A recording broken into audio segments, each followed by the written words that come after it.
Hello YouTube, this is Frugal, and this is PolyChop Simulations DCS Gazelle, which is currently in alpha, beta, early access, one of the three, not quite finished, but still pretty awesome.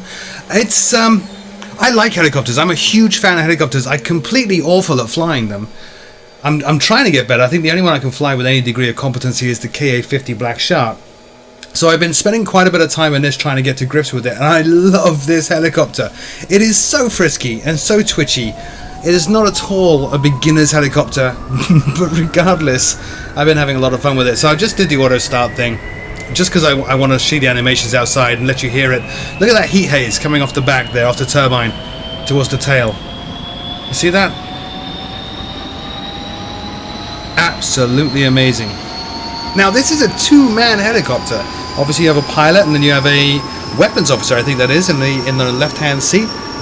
So PolyChop have said that multi-crew is coming for this. When it gets more complete, you'll be able to team up with a friend, and your friend will sit in that left-hand seat and be able to do what the weapons officer does. Let me show you. Let me drop in to the cockpit here. Try and recenter track IR.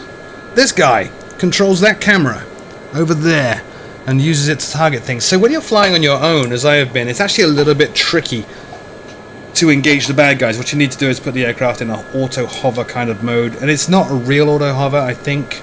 No, actually it is a real hover, my bad.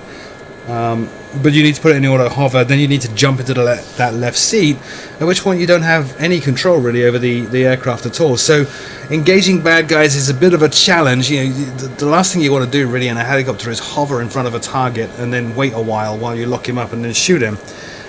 So that's a bit of a problem, a bit of a challenge, but I'm sure they'll resolve that soon, and I'm hoping, so I'm trying to lean in and get you a better view of these dials, but I'm having a hard time doing that. I'm hoping we get something like we have in the Huey, where you can issue commands to the other people on board and get them to do stuff. That's Nadir, by the way, which is navigation all down there. The Gazelle is actually a French helicopter, so a lot of the wording in here is French. Takes a bit of getting used to, like alarm with an E on the end. That one's fairly obvious as to what that is. But if we pop on over into his seat down here, look, down here. Scary, right? Arrête means stop, allez. Jour, I think, is day mode. And then over here, that really does say ass, but it doesn't mean what you think it means, which is pretty crazy. Yeah, so my plan here, I don't really have a plan. I'm just going to try and fly around and show you this. Now, like I said, it's not finished yet. It still has some quirks and issues. Notably, ground effect is a little bit odd in this. So what you need to do in this early access right now is just kind of pop it out of ground effect and then try and hold it, which is exactly what I'm going to try and do. Now, I have noticed some issues with my controls not calibrating. So now let me just pause this a second. There we go. That should have nailed the control issue. Okay. So, recenter track IR, look around, we're all clear. I'm going to try and pop this up into a hover. Bit of right rudder now, there we go. So you really do kind of pop it off the ground and then it's just fine. Let me put it into that auto hover that I was telling you about there. And it's a really good auto hover. A lot of the auto hovers you find on simulated aircraft, they're a little bit fake. You kind of just sit there like a rock and don't move. This is a much more natural auto hover. It's designed to keep you, I think, in a 6 foot or a 10-foot square, so as long as the aircraft doesn't move outside of that 10-foot square, it's classed as hovering, which is what it's doing. In order to gauge the aircraft, whether you're in a hover or not, normally you can look at that little tape up there and see which way it's going. So you can see we're drifting to the right, so the tape's flying left. Now we're drifting left, tape's flying right. Use that to gauge how you're doing. It's very, very cool. Let's turn this on. Obviously that's our threat warning indicator. I'm going to go on over here to his seat and we'll start turning stuff on down here and you can at least see how this works. This is tricky for me. Hang on. That needs to go on M. That needs to go on M. That really does need to go on ass. So I've turned the ass on. Camera. And it's up. If I wanted to arm, which I would just go down there and do that. And then once you've got everything turned on like this, you actually use the joystick. I'm going to let this warm up, but you switch this out of ass and into pilot, and then you use the main flight controller, cycle it, to move this camera, and you can zoom in as well. Look at that. Zoom out. There are different modes to this, but basically you find your target, and then you slave the aircraft to this camera, and it will turn to face the target, and then you can use weapons, and away you go. Let me pop back into the proper seat. You can hear the fan on that spinning up. Now, I can't remember the key. There is a key combination to display my controls. I don't remember what it is. So I'm going to kind of guess the controls. Obviously coming out of hover, I need to have my controls synced with what the auto hover is doing. So I'm going to feed in a little bit of right rudder there right now. We'll take it out of hover. Good. A little bit too much right rudder. And let's go for a fly, and I can show you the friskiness of this. I'm very new at this. I've spent quite a few hours in it, and I'm not even scratching the surface of what it can do. But it does still feel very, very unusual and odd to me. For example, I am used to, in a turn, feeding in rudder. You know, all that's going to happen in a helicopter when you bank it is you'll literally bank it. You won't actually turn, so you tend to use the rudder in order to help you turn, coordinating the turn, if you like, just like in a fixed-wing aircraft. That doesn't seem to have much effect above a certain speed in this, like now. So if I feed in some collective here, we'll pull the nose up. And I've found I need to actually pull back on the stick to bring the nose round and not touch the rudder at all. And even then, if you get that nose too high like I just did, you basically stop, which is less than fluid. Hang on, it was stuttering a bit there as it loads in scenery. Good old DCS. So I've still got to get the hang of things like that, basic flight maneuvers, like how do I do a level turn, how do I keep momentum in this aircraft the way I want it to be. But I'm sure I'm going to get it, and I'm sure also there are some quirks in the flight model due to it being early access alpha beta. But overall, loving this, really loving this. It's such a challenge and such good fun. It's also incredibly underpowered. The turbine in a Gazelle is very weak, so if you load this up with too much armament, then you won't actually go anywhere. You won't get any speed out of it. It's very hard even to keep up with the Huey, as I found earlier. I was flying with my friends in the Warhawks. By the way, we are starting to do more sessions in DCS and having people join us in those sessions. If you're interested, then join the Discord server, which is linked in the show notes below, and let me know. But anyway, did a mission with them.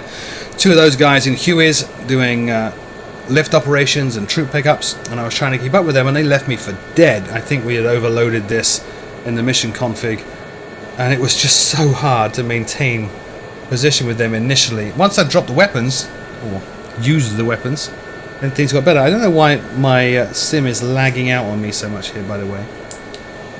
I've not flown in this part of the Caucasus map, and I would guess it's loading in a ton of scenery. There's a lot of very detailed buildings here. But let me show that turn once again. So I'm going to put some collective in, nose down, we'll roll. I'm going to pull the nose back now. I've got to keep that nose down. I've got to keep on adjusting it. Otherwise, I will simply stop moving forwards. Which is less than ideal. There we go. I think I'm getting it. Getting a flash there, too many RPMs. Over torque maybe. But very cool. I'm going to try and head back towards the airfield. And when I get there, I'll show you how the weapons work. Because it is actually pretty awesome. It's just finicky. I can't wait until they do actually get multi-crew in this. And then you can have a friend join you in the left-hand seat. That's going to be so great for teamwork. Alright, so there's the base over there. So what we need to do... By the way, it has a trimmer. Two methods of trimming. You've got traditional aircraft trim, nose down, or trim pitch down, pitch up, roll left, roll right, but also a proper helicopter trimmer. They recommend not using a helicopter trimmer unless you have a force feedback joystick like the Logitech one, what is it, 940, 930, which will hold the stick in the correct position when you trim it. If you don't have that, they recommend you use a trim hat kind of technique. And you can see that little tape up the top there is flying rapidly backwards, which means we are still moving forwards. There we go. It is very tricky to gauge when exactly we're in a hover on this. I'm going to guess... Oops. Let's reduce the collective. We're actually drifting a little bit. We'll counter the drift. Come on. There. And engage the auto hover. And see if it takes. Nope, it's not. Alright, so we'll stop that. Let's try once again. See what I mean? Still getting used to it. It is a little tricky. It is a little quirky in places. But that's great. No problem with quirkiness. There. Nope. No hover for you, Frugal. I'm definitely moving forwards again, aren't I? Just gently feeding in right rudder. And a little bit of collective now. There. Please hover. Got it. Got it! No, I don't. No, I don't. I thought I had it there. It felt like it. It was doing that weird side-to-side oscillation thing that it does. There are obviously conditions you need to meet to go into hover with regard to vertical speed and forward momentum and so on. I'm just not sure I'm meeting them. I got it. That is it. I'm going to try and release the rudder pedals. If we start spinning, I don't got it. I do got it. Okay, great. So down here, let's turn on master arm. We'll jump on over to that weapons officer's seat right now, and we'll put this into pilot mode. So come out of ass and go into pilot. And I'll show you how this all works. This is kind of cool. So I can move the cyclic stick now and aim the camera down. And then there's a potential target right there. So we'll zoom in on him. Look at that. Ha ha ha ha! Alright, and we'll basically point the crosshair right at him. That looks good to me. And then we will slave the aircraft to that. So the aircraft adjusted. Great. Now, I'm going to put this into day mode. And I'm going to cycle to weapon stations. I don't have any weapons. If I had weapons at this point, I would now fire. And he would die. But I don't have weapons. The weapon stations are down here. You need to cycle through these and you'll see green lights come on. Obviously I have no green lights come on. I have no weapons. Poor planning. Poor planning on the part of this particular YouTuber, but you get the idea. That's how you engage though. So you can imagine if you're in a combat zone, spending time just hanging here in auto hover, like this. Hello, how you doing? You good? Is not the best idea. So I am looking forward to either getting wingman commands, which I may have missed by the way. They may already be in there, or multi-crew is going to be incredible. Anyway, let me take this back to base and I'll try to land it somewhat nicely. Let's look around here. Where can I land? I don't really want to put it on the runway. Let's try and do the helicopter thing. I can put it there. There's a little square right there. So back into the pilote seat. It's French. And right rudder, auto hover off. There we go. Let's get some forward momentum, and I'll try my very, very, very best. Bear in mind I am pretty awful at flying this.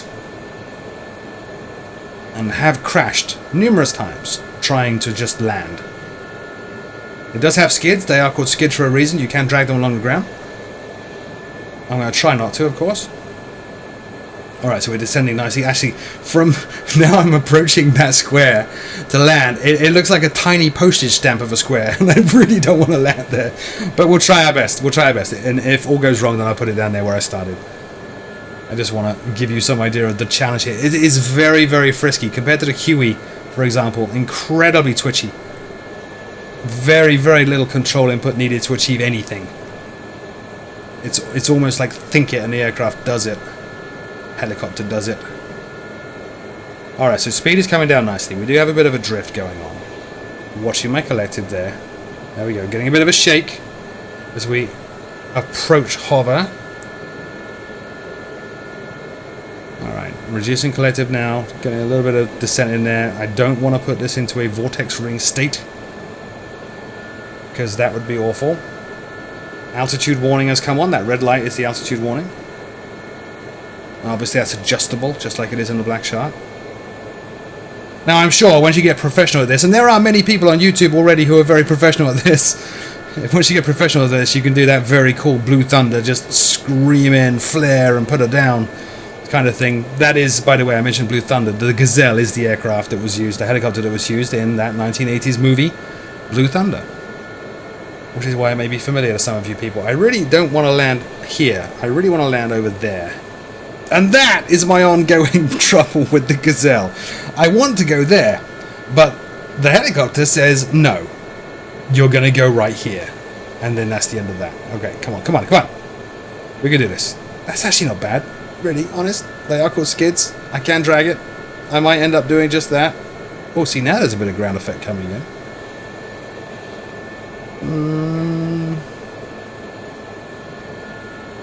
Come on. Come on. It was a little bumpy, but it worked. And there we are. The DCS Gazelle from PolyChop Simulations. Going to be spending quite a bit of time with this. I do have a collaborative video planned.